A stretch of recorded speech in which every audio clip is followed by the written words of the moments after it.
and all. I hope you are all doing well, and I hope you are going through the lectures. I have posted a message, but none of you have responded. I don't know how many of you are listening to the recorded lectures. Please keep listening. If you don't understand, try to listen again and again so that you can follow. And especially if you want the text of Paradise Lost, to understand the text of Paradise Lost, it is better if you listen continuously all the lectures that I have given um, on that particular text on in one day. If you can listen in that way, it will give you a continuity, and you can very easily understand or connect the things, and it makes your understanding better than when you listen it in pieces, in fragments. Every day by day I have been posting. So because till now I could not finish, so you don't have the chance of listening to it continuously. But now, because today is the last lecture on the text of Paradise Lost, not the analysis. For analysis, I may take one or two. And tomorrow, I'll be inviting you to attend the class, say around 6. So please be ready at that time. And one more thing is, try to listen. And if you are having any problem, even if it is health problem, or if you are not able to access internet, or you are not able to recharge your mobile phones for what is this data, etc., you please inform me. Don't chat in the group, but you can personally text me if you have any problem in sharing in the group. So try to come forward and let me know how you are all doing, and also try to report your problems or tell me your problems, so that we can find a possible solution. One more thing is, I told you that your online attendance or listening to the recorded lectures will be considered as the attendance for your classes, because you are I posted this message. When you listen to the record lecture, try to subscribe or like that, so that I will get, even without that also I can get the number. But if you subscribe and like, I will know who is listening and who is not listening. So try to do this in order to give us a clarity who are listening and who are not listening. Okay.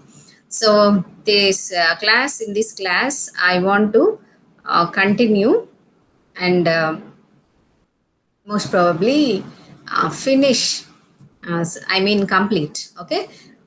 Complete the poem, because we are almost at the end. And yesterday I could not, I rushed because I was feeling a bit tired, because yours was the second class, and I could not continue it in a detailed manner. So, because this is the last lecture on the text of Paradise Lost, I will just give you a gist of what we have already seen. So, to begin with, I told you that the first few lines we have the proposition. The proposition is nothing but declaring the theme of the poem in hands. It is a epic convention. It is an epic convention followed by almost all the epic poets. So epic has some conventions. So this is one of the conventions that the epic poets actually will make a proposition. That means stating what they are going to write about, what are the themes, or what is the subject in hand, etc. This Milton did at the very beginning. So first few lines we had proposition, and then after the proposition we have seen that there was an invocation of the muse. It is like praying to the goddess of poetry. So because see, I told you epic is a long narrative poem. That means many lines, thousands of lines are there. And we know that Paradise Lost is written in 12 books. Okay. So in those 12 books, one book is prescribed. Please note, one student has asked me, because I have just mentioned 9, book 9, they got a doubt. No doubt, only book 1 is prescribed for your study in this semester. What I told you previously is book 1 and book 9 of Paradise Lost are usually prescribed in many universities. If not book 1, book 9. Or some universities may prescribe book 1 and book 9 also. Because in these books, of course, we'll get what is about, what is the whole theme and the important things. This is about Saturn, the fall of Saturn, and book 9 is about the fall of man. Okay, so these are very important aspects in the whole story of Paradise Lost. So that is why I told you that book 1 and 9 are frequently or popular among all the literary scholars, and they are prescribed in many universities. But remember and note it down, it is only book 1 that is prescribed for your study. So the first few lines are proposition. Next few lines are the invocation of the muse. The invocation of the muse is to know, to grant knowledge for the poet what happened in the beginning.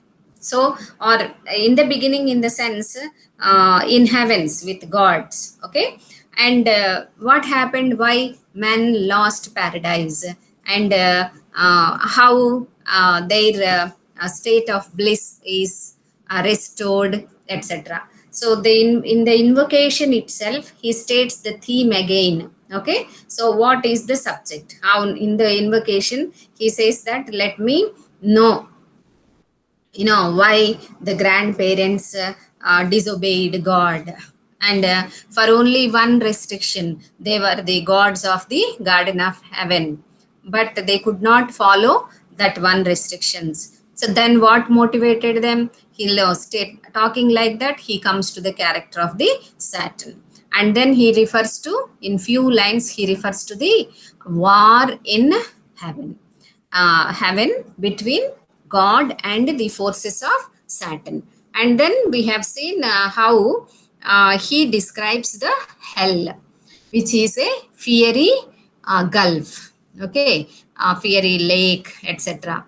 And then how Saturn and all his fallen angels were lying on the fiery gulf of the hell, and then who actually comes into consciousness. Okay. Who comes? Usually the leader, Saturn only, and then beside him the second leader, Beelzebub. So Beelzebub is noticed, and then Saturn addresses Beelzebub, and Beelzebub replies Saturn, and again Saturn speaks. And then we have the description of how what the fallen angels, how they have fallen, and Saturn speaking to the fallen angels and motivating them or encouraging them. And he says, he asks them not to lie down like that because of the defeat. So very with powerful words, he makes all of them to get out of that fiery gulf, and then they are ready to listen to their master.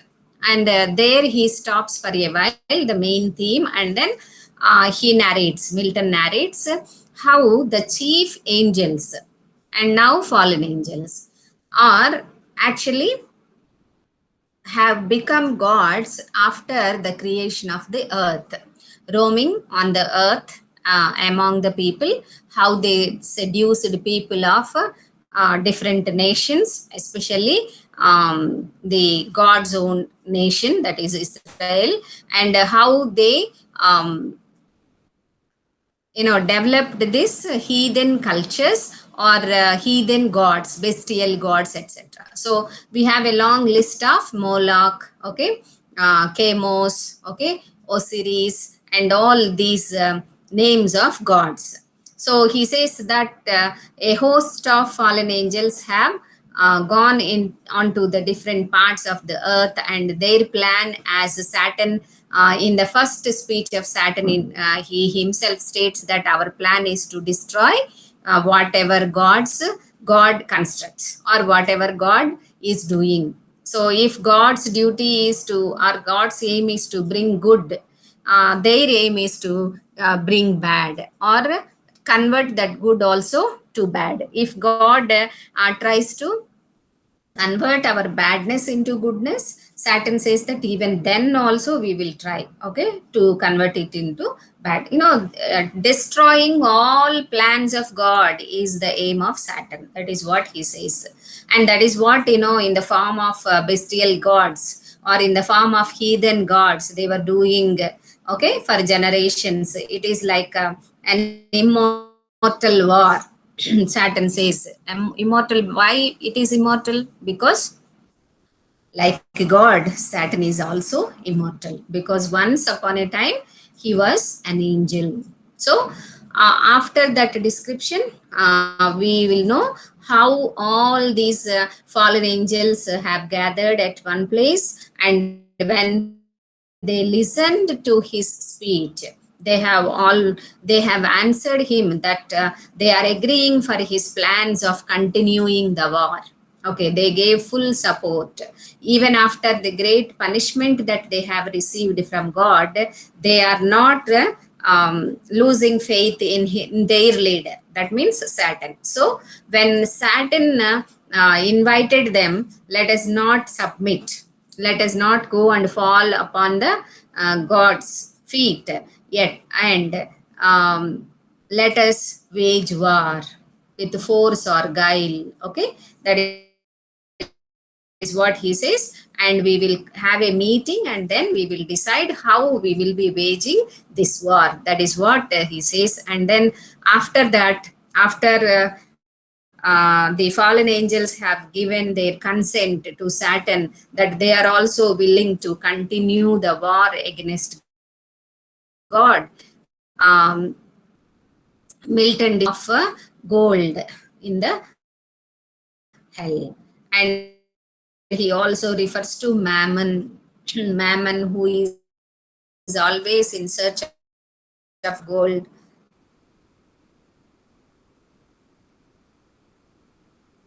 When he was never impressed by just worshipping God or praying God, etc. He never liked the light and glory, etc. in the heaven, but he used to always walk, casting his looks downwards, because the pavements of heaven are made with gold. So it's all gold. So that indicates that why, what is a pavement? Pavement is where we tread, means we walk. That means what, it is not so important.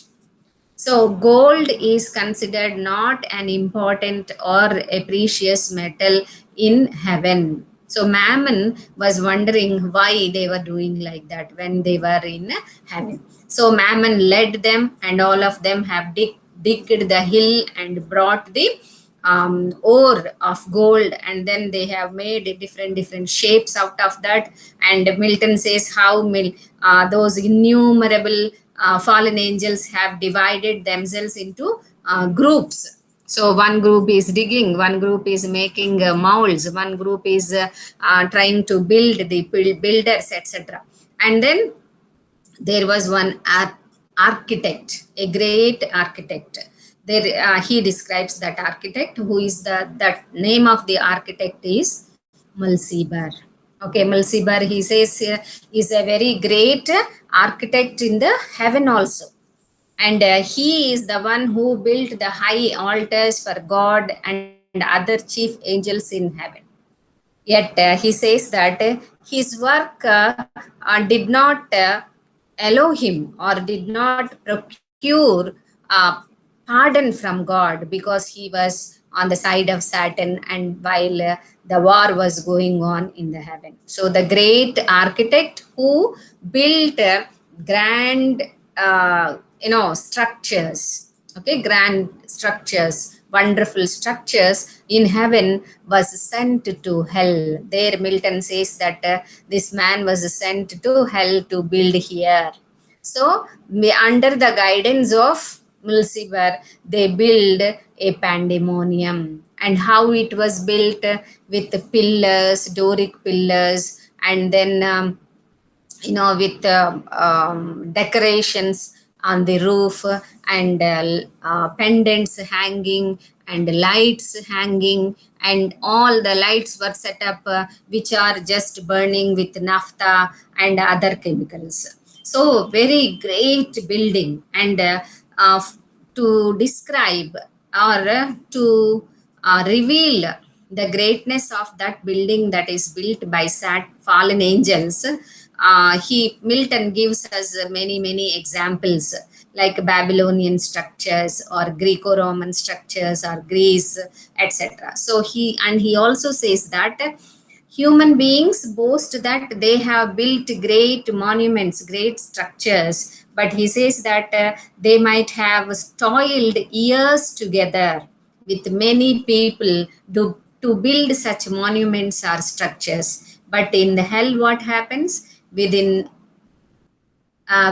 hours, they actually have built a great structure, which Milton named as Pandemonium.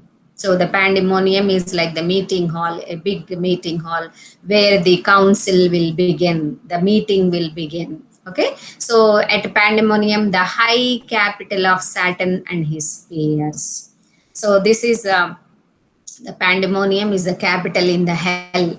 Okay, Pandemonium is the capital of hell, as our nation has the capital at Delhi, like that.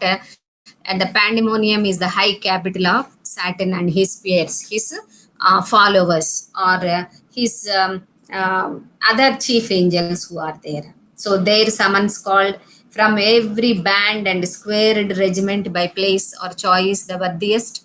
They on and with hundreds and with thousands trooping came attended. So Saturn and his peers have called all of them. So according to the regiment, according to the rank, according to the hierarchy, and according to the worthiness, okay, etc., they have gathered. And actually they are hundreds and thousands have gathered.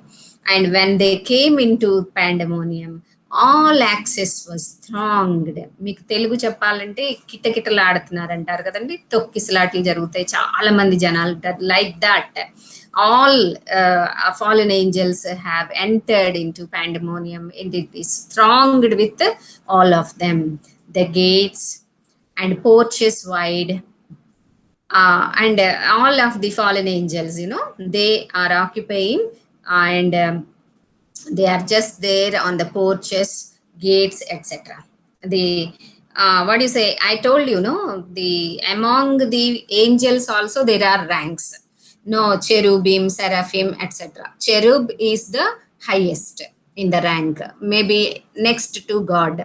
So now Saturn is the cherub, and he becomes the god here in the hell. So he has some cherubs and seraphims. That means next to power. Saturn is the highest authority, and under him we have cherubs who are other, like Beelzebub is a cherub, and then seraphim, like other gods that we have seen: Moloch, Chemos, Osiris, and also women goddess also we have seen. Okay, so all those, of course, will sit in a separate hall, and leaders will sit in a separate hall, and all other soldiers are like common men. We can imagine a king's palace, or here you can recollect the movie Bahubali, where the kings sit upon a high platform, okay, which is like a throne like structures are built on that, and all common men will be assembled in front of them, and the place they'll be thronging, too many are there. In the similar manner, in the pandemonium, all fallen angels are occupying all the gates, porches, but chief the spacious hall. So chiefs will take the spacious hall. And this is compared to the kind of you know, courts which sultans chair is sultan, and Muslim rulers, great Muslim rulers like Tipu Sultan we have, or Chengiz Khan, or Muhammad Ghazani, Gori, and all those great Muslim leaders. Okay, so he says that this was the way in which the heathen or heathen leaders or kings, emperors will be sitting. So in the spacious hall, Sultan and his peers or his officers will be sitting, whereas common people will be thronging the place that is there. So that is what he says in the lines, says 7, 60, 61 to 3 to 4, 5, 6. Okay, so how great army they maintain, how when sultans come, actually they come and sit in spacious places, and they will have great army. So when they go also, of course, for what do you say, wars, they go like that. Okay, so he says that like the armies of the heathen kings, uh, fallen angels are also thick swarmed. Right, swarmed, thick is bees. You can imagine a beehive. How bees will be gathering, many. We may not be able to count the bees. Okay, so they both on the ground and in the air. They are standing on the ground as in the air, brushed with the hiss of rustling wings, and they are just hovering their wings like this, so that a sound comes as bees in springtime. So now this is a simile. The thronging fallen angels are compared to bees. In springtime, we will see more bees, because spring is the season of blooming flowers, fruits, and all will be there. So bees usually appear in that season only, because they will suck the honey from the flowers, and they go and store it in their beehive. And it is when the sun with Taurus rides. So when sun, of course, Taurus means it is near like a hot sun. Okay, pour forth that populous youth about the hive. So when sun is there in the spring season, all these bees will go and collect. So and when they are young, the bees, of course, are young during that time.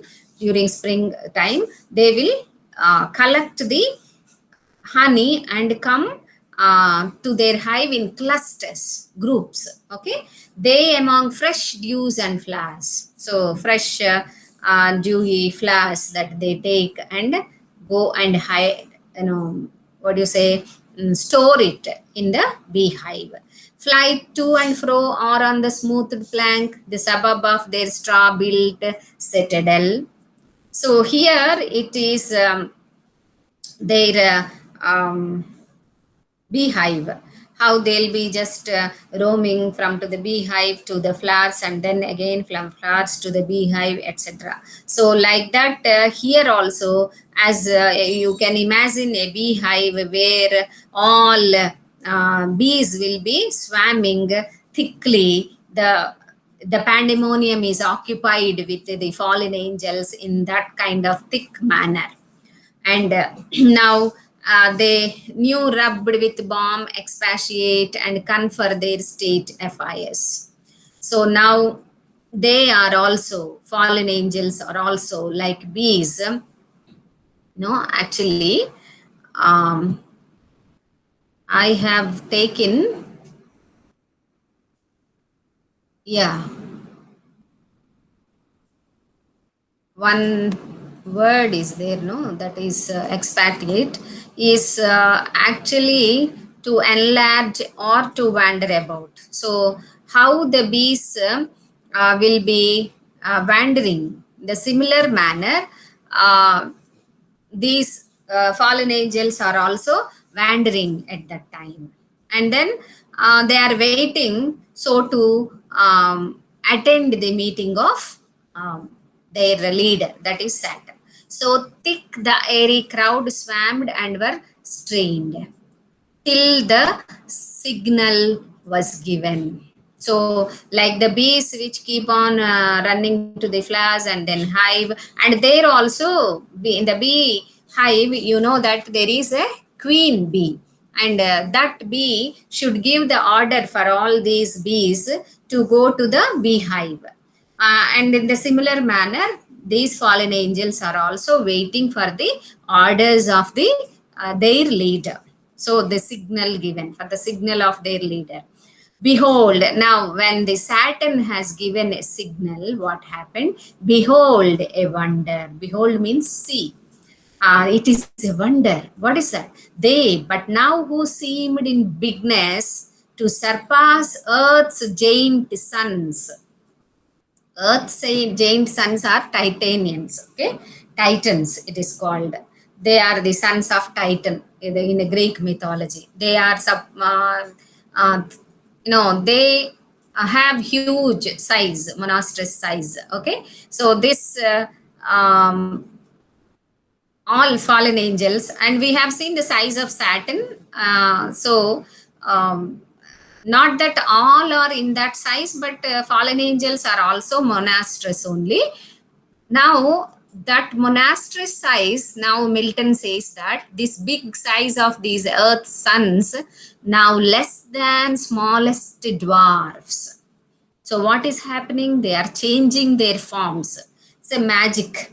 So it's a magical thing that is happening. All the giant sized fallen angels are becoming smaller and smaller, and till they become dwarf or pygmean size, he says. He is giving the simile, in narrow room throng numberless. So in the pandemonium, they have all come together, changing their sizes. And they are compared to dwarfs and pygmies. Pygmy race, it is believed that they live beyond the Indian mount or fairy tales. Okay, if you read some tales, we will understand. I think you have this in Jonathan Swift's Jonathan Swift's, yeah, Gulliver's Travels. You have, if you read that novel, you will understand this pygmy race is existing, etc. So this fairy elves also, they are like, if they are fairies or pygmies or dwarfs, whatever they have reduced their size very much. Now they are very small in size. Now when fairies, they come in the midnights, okay, by a forest side or a fountain, some belated peasant sees or dreams he sees. He says that the stories circulate like this, that fairies always run or come down to the earth, and they celebrate, they enjoy near the fountain water bodies or near the forest greenery, and they will be playing and running, etc. All these fairy elves, who are small fairy beautiful ladies. So some peasant who is coming late to the home at midnight say that they have seen these fairies. Whether it is true or not, that is why Milton is saying that, or dreams he sees. Maybe he dreams that he has seen in full moon day. So on full moon day only these kinds of things will happen, where the moon sits arbitress. The moon is the arbitress for the all the fairy elves, and nearer to the earth wheels her pale course. When full moon is shining, just passing through the earth, then it happens. They on mirth and dance intent with jocund music charm his ear. So while these fairy elves will be play dancing or singing, etc., maybe the peasant feels that he listened to the beautiful, charming music. At once, with joy and fear, his heart rebounds. Of course, if a peasant or anyone who is walking in the midnight, all of a sudden listens such kind of music or dance or dancing of girls, etc., naturally they may first will be afraid. Okay, they feel very dreadful, and then maybe if they see that sight, they will become happy to see witness such a beautiful sight of all fairies singing songs or dances.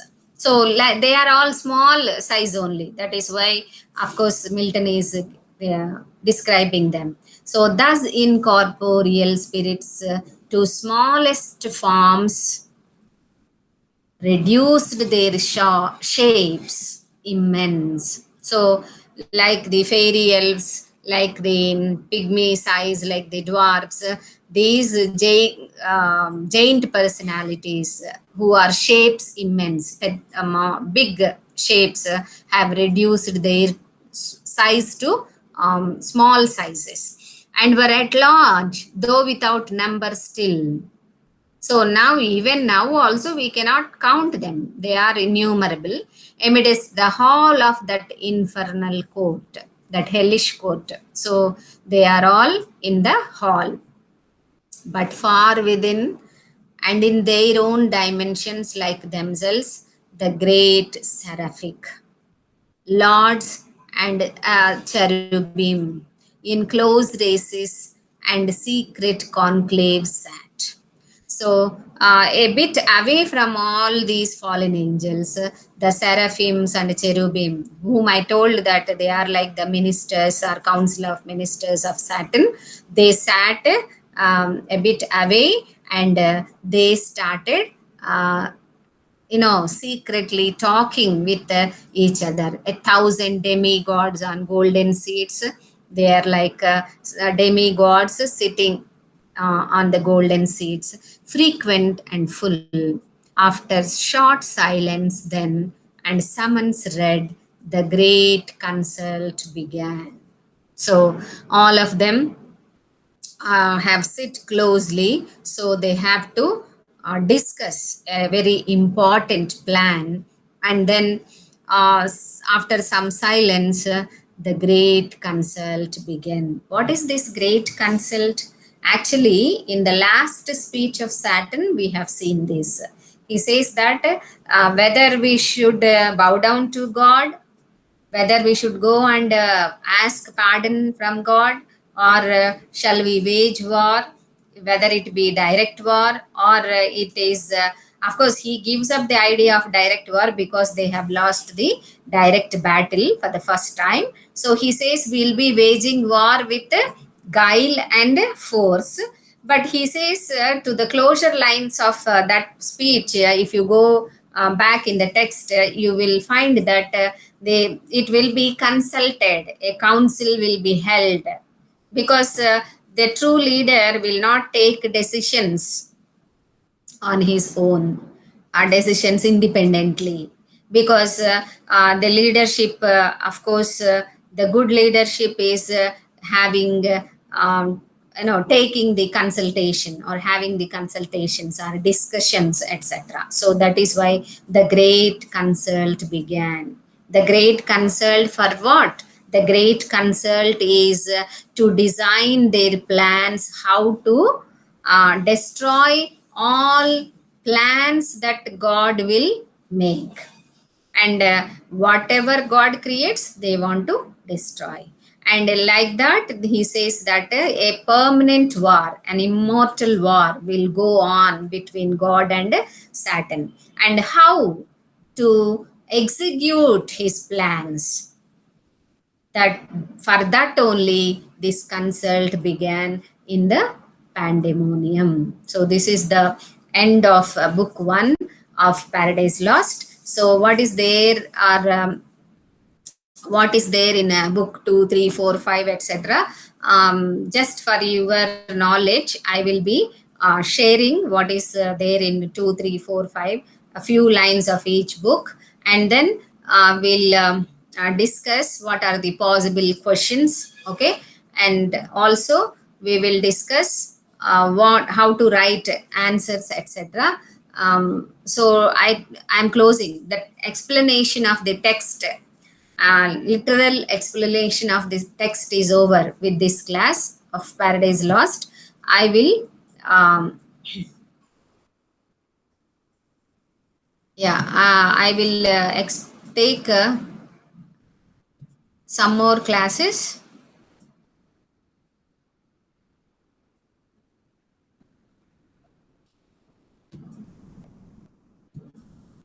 Some more classes to discuss how the other books of Paradise Lost reveal what is the important theme or gist of each book in few lines, and then what is the grand style of Milton, and then what are the epic conventions that Milton has followed, and Milton as a Puritan poet, and Saturn's character. This is very important. So we will discuss the possible topics for questions, and also tomorrow you have to join the online class wherein we will discuss how to conduct your second mid exam also. So you are requested to join the class without failing. Okay.